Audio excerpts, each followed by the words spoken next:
1인 미디어 창작자로 활동하는 화제의 인물과 직접 이야기 나누는 더튜브 시간인데요. 오늘은 양봉과 관련된 다양한 컨텐츠로 많은 사랑을 받고 계신 젊은 양봉인 푸흥 씨 스튜디오에 모셨습니다. 네, 우리 환경과 생태계를 유지하는 정말 중요한 역할을 하는 꿀벌, 또 양봉에 대한 이야기 함께 나눠보겠습니다. 어서 오세요. 어서 오십시오. 반갑습니다. 반갑습니다. 네. 예, 푸흥 씨 간단히 자기소개 부탁드리겠습니다. 네, 어디 보고 하면 될까요? 아, 예, 카메라 보고 하시면 네. 됩니다. 저는 예. 이제 부산에서 양봉하면서 유튜브도 1인 창작자로 활동하고 예. 있는 푸흥 TV의 김국현이라고 합니다. 푸흥이라는 뜻이 예. 무슨 뜻이에요? 원래 이게 이제 태국어로 벌이란 뜻입니다. 벌. 예. 예. 네, 그래서 이제 저희 와이프가 태국어과를 나왔는데 네. 저희 와이프가 태국어과에서 이름이 푸흥이었어가지고 제가 그걸 차용해가지고 사용했습니다. 네. 네. 지금 양봉을 하시면서 유튜브를 하신 건데 네. 양봉을 하신 지는 얼마나 되셨어요? 양봉한 지는 한 7년 차 정도 됐고요. 7년 네, 차. 유튜브는 한 5년 차 됐습니다. 아, 네. 그렇군요. 처음 양봉을 시작하게 된 계기는 어떤 건가요? 일단 가장 큰 이유는 저나 주변 사람들의 이제 꿀들이 오해를 받는 경우가 굉장히 많았어요. 예, 예. 이게 뭐 진짜 꿀이니 가짜 꿀이니 이런 오해도 많았고 아. 좀 한국에 좀 팽배한 좀 가짜 꿀 인식이 있는데 예. 그것 때문에 이제 환불하러 오시는 분들이 꽤 많았어요. 그렇군요. 네, 그리고 예. 이제 그런 부분도 있고 제가 그 꿀 가격 자체가 20년간 좀 변동되지 않은 부분도 컸어요. 왜냐면 안 올랐어요? 네, 그래서 꿀 가격을 저 혼자 올릴 수는 없잖아요. 예. 시장 가격이 안 오르는데. 네, 네. 네, 근데 거기서 이제 제가 이 꿀이라는 결과로만은 돈을 벌기는 좀 힘들겠다. 그래서 과정에서라도 조금이라도 수익화를 해보면 어떨까 하는 마음이 시작했습니다. 그렇군요. 아, 네. 예. 이 꿀 이야기 하면서 이 꿀벌 이야기 안 할 수가 없어서요. 요즘 네. 꿀벌이 많이 사라지고 있다 이런 보도가 많이 나오고 있잖아요. 네. 실제로 꿀벌이 많이 없어졌습니까? 네, 일단 뭐 비단 한국만의 문제는 아니고요. 예. 전 세계적으로 몇 년에 걸쳐서 계속 이어져 오던 일인데 작년부터 이제 한국에 이런 일이 많이 발생했어요. 지금 피해가 굉장히 큰 상황입니다. 그 주변에 양봉 농가 하시는 분들은 어떤 얘기 합니까? 일단 뭐 한 200통, 300통 하시는 분들도 하루아침에 다 벌들이 사라져 버리니까 아, 이게 되게 난감하죠, 저희 입장에서도. 푸흥 씨네는 어땠어요? 저도 이제 작년에는 피해가 크게 없었는데 예. 올해는 조금 저도 한 반 정도는 피해가 있었던 것 같습니다. 그 벌이 다른 곳으로 이동을 한 건가요? 그건 아니고요. 제가 봤을 때는 나갔다가 못 돌아오는 경우나 뭐 이렇게 안에서 죽는 경우도 꽤 있고요. 네. 네, 여러 그런 가지 이유를 이야기하는데 정확한 이유는 찾지 못하고 있더라고요. 전문가들도 네. 뭐 먹이가 부족해서일 수도 있고 장수 말벌 때문이다라는 이야기도 있고요. 어떤 이유가 가장 크다고 보세요, 개인적으로? 일단 뭐 개인적으로는 그러니까 기후의 변화가 가장 크지 않나 싶습니다. 네. 변화. 기후가 변하면서 벌들이 적응을 하면서 이렇게 기후가 변하면 모르겠는데 네. 하루아침에 기후가 변해버리니까 이게 예. 벌들도 적응을 못한 상태에서 그런 기후를 맞이하다 보니까 그 응애나 뭐 다른 천적들의 방어력이 많이 떨어지고 그래서 그런 게 아닌가 싶습니다. 응애가 어떤 건가요? 응애라고 해서 이제 벌들 몸에 기생하는 기생충이죠. 아. 벌들 몸에 붙어가지고 그 영양분을 벌 몸에 붙어 있는 기생충이 있습니까? 네. 예, 그렇군요. 예. 잠시만요. 저희가 화면을 잠깐 보여드렸는데 화면 설명 좀 부탁드릴게요. 그 보면 양봉업 하는 게 쉽지 않을 것 같거든요. 네. 젊은 농업인 뭐 이렇게 표현을 했는데 네. 그 직접 이게 양봉업 하는 게 많은 어려움을 겪었을 것 같거든요. 어땠습니까? 처음에는 굉장히 어려웠어요. 네, 처음에는 네. 한 3년 정도는 진짜 벌도 많이 죽이고 이게 제가 제대로 처리를 못 하니까 아, 벌들도 많이 죽고 했었는데 예. 지금은 이제 좀 자리를 잡은 것 같아요. 그래도. 벌들이 키우기에 좀 민감한 동물입니까? 네, 좀그 기후의 영향이 굉장히 커서 제가 시작하고 기후가 변하는 경우가 굉장히 많았어가지고 예. 네, 좀 그랬던 것 기후에 같아요. 민감하다는 게 무슨 뜻이죠? 예. 날씨 영향을 굉장히 많이 받는 동물입니다. 아, 날씨 따라서 어떤 식으로 영향을 받나요? 일단 기본적으로 저희가 추울 때 추워져야 되고요. 예. 네, 따뜻할 때 따뜻해져야 되는데 요즘 같은 경우는 뭐 아. 추운 날도 갑자기 따뜻해졌다가 예. 기온이 확 올랐다가 확 떨어졌다가 막 이런 경우가 많다 보니까 거기서 이제 벌들도 조금 우왕좌왕하는 것 같아요. 예. 자, 꿀벌이 지금 사라지고 폐사되는 원인에 대해서 지금 말벌의 공격도 빼놓을 수가 없다고 하는데요. 저희가 짧은 영상을 만들었습니다. 보고 다시 이야기 나누겠습니다. 입니다. 지금 장수말벌 때문에 난리가 났습니다. 난리가 났습니다. 가지고 이제 한번 체크를 합격해 봅시다. 일단 여기 이 통에서 이 정도 나왔고, 이 통에서 이 정도 나온 것 같은데.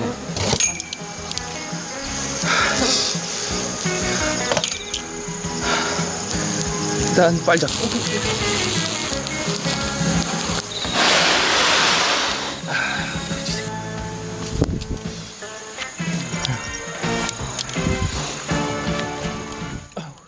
자, 저희가 영상 구성을 해서 보여드렸는데 꿀벌의 천적이 이 장수 말벌이라면서요. 네. 예, 어떻게 천적이 되는 겁니까? 일단 장수말벌이나 기본적으로 말벌 종류들이 이제 꿀벌을 잡아가서 애벌레를 먹입니다. 자기들 애벌레를. 네, 그렇기 때문에 계속 잡아가는 거죠. 저거는 직접 다 찍으신 거죠? 네, 직접 찍은 겁니다. 그러면 실제로 말벌을 잡을 때 저렇게 저 잠자리채라고 하나요? 저런 걸로 네. 해서 저런 식으로 원래 잡나요? 네, 제일 확실한 방법은 네. 잠자리채로 직접 잡는 게 제일 확실하고요. 굉장히 위험할 것 같은데요? 위험해도 저게 제일 확실한 방법이니까 저게 제일 맞습니다. 손에도 뭐 그냥 뭐 장갑 같은 걸 안 끼시고 맨손으로 잡고 계세요. 네, 일단 저 같은 양봉업자들은 예. 말벌의 습성을 어느 정도 알기 때문에 저게 가능하죠. 근데 조금 위험하긴 합니다. 네. 네. 말벌이 안 무나요? 쏘지 않나요? 쏘는 그 어떤 그런 부분들이 있어요. 근데 저희들은 그걸 아니까 예. 그걸 피해서 하죠. 어떤 습성이 있는데요? 일단 저렇게 꿀벌들을 물러 온 애들은 예. 공격성이 그렇게 뛰어나진 않아요. 네. 그 영상을 보면은 직접 저렇게 집게로도 그 집으시면서 네. 막 대화를 하시는데 네. 얘네가 굉장히 동료애가 강하다 이런 얘기를 많이 하시더라고요. 그게 네. 어떤 얘기입니까? 그 장수말벌 같은 경우는 이렇게 잡히면 그 같이 한 마리가 와가지고 한 마리가 와서 여기 뭐 잡을 만하다 꿀벌 이거 좀 우리가 먹을 만하다 하면 예. 동료들을 부릅니다. 네. 네, 동료들을 부르는데 그래서 그 선발대를 한 마리 잡아서 예. 직끈끈이 같은 거에 이렇게 예. 붙여놓으면 이제 거기에다 속아서 같이 옵니다. 아, 그래서 그렇게 같이 끈끈이 잡는군요. 붙는 예. 그런 경우가 있습니다. 그래서 말벌 아파트를 제작해서 말벌들을 많이 잡으셨다고. 네. 예. 뭐 어떻게 그런 아이디어를 생각하신 거예요? 일단 저는 이제 양봉업자기도 하고 유튜버 크리에이터기도 예, 하니까 예. 그런 걸 콘텐츠도 생각하다 보니까 아. 이제 집에 이제 3D 펜 같은 게 있어가지고 한번 만들어 보게 됩니다. 얼마나 잡혔습니까, 저기? 저렇게 하고 이제 일단 한 20마리 잡아서 예. 저걸 저렇게 앞에다가 놔두면 그 또 페로몬 냄새를 맡고 친구들이 오거든요. 그럼 이제 그건 수백 마리가 들어가기도 합니까? 그 기존에 쓴 트랩에는 예. 한 300마리, 400마리씩 들어가죠. 와. 네. 저 아파트 영상도 있는데 네. 제일 조회수 높은 게 그 말벌 퇴치하는 토치로 퇴치하는 네. 영상인데 그게 1,200만 회가 아, 맞습니다. 넘더라고요. 네. 왜 그렇게 인기가 많다고 생각하세요? 일단 저도 잘 모르겠는데 그게 조금 요즘 말로 사이다라고 하죠. 조금 좀 통쾌했나 봐요. 사람들 입장에서는 꿀벌들을 이제 막 물어가는 말벌들을 그렇게 퇴치하는 게. 우리 시청자 여러분들을 위해서 이 말벌의 잔혹성이라고 해야 될까요? 네. 예. 좀 자세히 이야기 좀 해주세요. 근데 장수말벌 같은 경우는 예. 한 번 오면 한 10여 마리가 오는데 10여 마리가 와서 한 통에 있는 꿀벌을 죽이는데 한 30분이 안 걸려요. 한 3에서 5만 마리를 죽이는데 30분이 안 걸립니다. 4만에서 5만 마리를요? 네.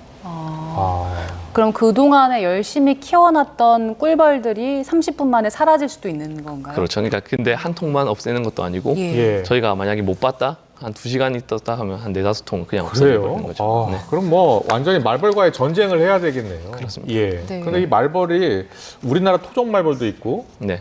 뭐 해외에서 유입된 말벌도 있다면서요? 네, 그 등거물 말벌이라고 네. 요즘 제일 문제인데 얘들은 장수말벌처럼 한 통을 이렇게 막 다 없애진 않는데 예. 한 마리씩 물어가는데 하루에 한 400마리, 500마리씩 와요. 많이 올 때는.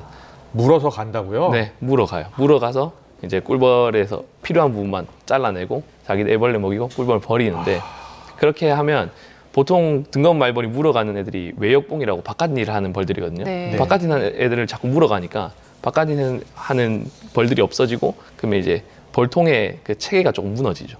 그렇군요. 그렇군요. 푸 씨는 전문가시니까 말벌의 습성도 잘 알고 해서 저렇게 작업을 해도 쏘이지 않을 수 있는데 네. 뭐 일반인 분들은 뭐 봄에 등산하러 갔다가 말벌에 쏘일 수도 있잖아요. 네. 그럴 때 어떻게 퇴치를 하는 게 좋습니까? 일단 말벌 집을 밟았다거나 해서 말벌들이 많이 튀어나왔을 때는 일단 어두운 곳으로 가는 게 좋습니다. 어두운 네, 곳이요? 이렇게 머리를 감싸고 머리가 제일 중요하니까 네. 머리 감싸고 일단 최대한 자세를 낮추고 물이 있으면 물에 들어가는 게 제일 좋죠. 만약에 쏘였을 때 그때 해독제 같은 게 있습니까? 그 소염제가 있는데 그 말벌 같은 경우 여러 번 쏘이면 그 사망에 이를 수도 있거든요. 그렇기 때문에 바로 병원으로 가는 게 제일 그렇군요. 바로 좋습니다. 병원으로. 네. 예. 근데 이제 이 말벌도 그렇고 향수라든지 그런 화장품을 싫어한다고 하던데 맞습니까? 네, 싫어하죠. 근데 싫어한다는 의미가 예. 싫어서 가까이 안 가는 게 아니고요. 예. 싫어서 공격하는 거예요. 아, 네. 그렇군요. 그러면 산에 예. 갈 때 향수 뿌리거나 향이 강한 화장품은 안 바르는 게 좋은 거예요? 네, 오히려 자극하는 경우가 되죠. 두 분이 계신다면 예. 네. 여성분이 쏠 저한테. 확률이 훨씬 높습니다. 그렇군요. 네. 예. 알겠습니다. 네, 앞서 그 유튜브 처음 시작하시게 된 계기가 사람들이 네. 진짜 벌꿀인데 이걸 가짜로 오인하는 경우가 많아서 이걸 알려주기 위해서 시작했다고 하셨잖아요. 네. 그래서 저희한테도 좀 알려주시면 좋을 것 같아요. 네. 네, 알겠습니다. 그래서 제가 이거 좀 들고 예. 왔는데 예. 예. 이렇게 보시면 밑에 이렇게 하얗게 결정화가 온 부분이 있어요. 그렇죠. 네. 요게 이제 포도당이 응고되는 부분인데 아. 보통 이제 설탕으로 오해하시는 분들이 꽤 많으세요. 예, 예. 네. 근데 이게 오히려 설탕이 들어간 꿀은 이런 경우가 잘 없어요. 아, 그래요? 네, 오히려 포도당 함량이 과당보다 포도당 함량이 높을수록 한 13도, 14도만 돼도 이렇게 되는 경우가 많이 생깁니다. 아, 그러면은 설탕이 섞인 그 설탕 먹인 꿀은 네. 이런 거 없이 그냥 맑은가요? 네, 일단은 맑은데 뭐 진짜 영하권까지 떨어진다면 조금 이런 현상이 일어날 수 있죠. 네. 네, 이런 거는 꽃마다 조금 다르긴 한데 성향이 예. 요거는 포도당 함량이 높으면 이런 결정화가 생깁니다. 그럼 일반 소비자들이 그 벌꿀을 살 때 네. 어떻게 구분하는 게 좋습니까? 일단 뭐 이런 부분이 있으면 조금 품질이 좀 더 나은 편이라고 봐도 되고요. 아, 그렇군요. 예, 근데 예. 이게 100% 진짜 꿀이다라고 하는 방법은 아니에요. 진짜 꿀을 알아보는 방법은 탄소 동위원소비라고 해서 네. 그걸 과학적으로 측정하는 그 방법. 탄소 동위 원소비가 모든 그 우리가 꿀을 사면 다 기록 표시돼 있죠. 이제 뭐 마트나 큰 네. 데서 파는 사면? 거는 다 기록돼 있죠. 아, 네. 그렇군요. 예. 그러면 진짜 꿀이 대부분인데 가짜 꿀은 어떻게 구별합니까? 가짜 꿀은 일단 저희 같은 경우는 먹어서 먹어봐요? 알아보는데 네, 맛이 다른가요? 맛이 다르죠. 맛이 달라요? 맛이나 향이 다르고 지금 가져오신 꿀을 저희가 좀 접시에다 담아봤거든요. 네. 한번 드셔보실래요? 감사합니다. 어떤 맛이 나는지. 네, 이거는 벚꽃꿀입니다. 벚꽃 꿀이요? 네. 제가 잠깐 먹어볼게요. 네. 향도 다르다고 하셨죠? 향도 꽃마다 다 다르고 향은 어떻게 다른가요? 먹어보시면 아마 아. 조금 느껴지실 거예요. 잘 먹겠습니다. 네. 어떤 맛이에요? 저는 사실은 분간을 잘 못하겠어요. 다 비슷한 것 같거든요. 어떻게 네. 맛이 달라요? 이제 먹었을 때 네. 풍기는 향이 다르고 아, 향. 네. 일단 저희가 뭐 피자집 같은 데 가서 고르곤졸라를 먹으면 나오는 꿀들이 보통 설탕꿀인데 네. 아, 그게 설탕꿀입니까? 네, 대부분? 보통 설탕꿀을 씁니다. 그건 아무런 향이 없긴 한 것 같아요. 네, 조금 단맛만 좀 강하고 그렇군요. 네, 예. 그리고 좀 한 번만 더 먹어볼게요. 네, 생꿀일수록 단맛이 조금 약합니다. 네. 근데 이건 확실히 먹고 나면은 그 잔향이 굉장히 오래 남는 것 그렇네요. 같은데. 네. 아, 향을 이야기하시니까 좀 알겠어요. 맛은 단맛이니까 비슷하다고 생각하는데 향이 좋네요. 네. 이게 벚꽃 예, 벚꽃입니다. 꿀이고. 근데 보통 아카시아 꿀이 많잖아요. 그렇죠. 근데 진짜 맛있는 꿀은 잡종 그러니까 꿀이다. 야생화 꿀이다 예. 이렇게 말을 하는데 그거는 사람마다 입맛이 달라서 저는 야생화 꿀을 좋아하는데 또 아카시아 꿀을 좋아하시는 분들도 있고 근데 포도 함량 자체는 그 잡꿀이 많습니다. 그렇군요. 네. 꿀에도 등급이 있다고 하더라고요. 네. 네. 보통 등급은 어떻게 결정을 하고 어떤 게 가장 중요한 겁니까? 그러니까 등급 자체도 이제 탄소비를 측정해서 하는 겁니다. 탄소비가 정확히 좀 쉽게 풀어주면 어떤 어떻게 설명해야 될지 모르 저도 이제 과학자가 아니다 보니까 예, 근데 예. 이제 꿀에 들어있는 탄소의 그 야. 비중을 탄소의 비중을요? 네, 그래서 근데 이게 인위적으로 만든 과당이라면 네. 이제 마이너스 12%에서 14% 정도가 나오고 아, 자연적으로 발생된 당이라면 네. 마이너스 23.5부터 이제 더 아래로 내려가는 겁니다. 그렇군요. 네. 예. 굉장히 젊은 나이에 양봉을 시작하셨고 또 네. 유튜브도 함께 하고 계시잖아요. 네. 근데 주변 그 농업을 하시는 분들한테 이런 1인 방송을 추천을 하시더라고요. 그 네. 이유가 뭡니까? 일단 저는 그 기록적인 부분도 있고요. 뭐 모두가 성공하는 건 아니지만 그래도 가능성은 언제든 열려 있으니까 꼭 한번 해봤으면 좋겠어요, 다들. 네. 네, 저도 이렇게 잘 될 줄 몰랐는데 잘 됐기 때문에. 아, 그렇군요. 네. 알겠습니다. 우리 푸흥 씨 구독자 수가 70만 명이 넘습니다. 많은 분들이 응원해주고 계시고요. 젊은 양봉인으로서 또 새로운 분야를 또 개척하고 있다 이런 생각도 들어요. 많은 응원 부탁드리겠습니다. 네, 감사합니다. 말씀 잘 들었습니다. 네, 고맙습니다. 감사합니다.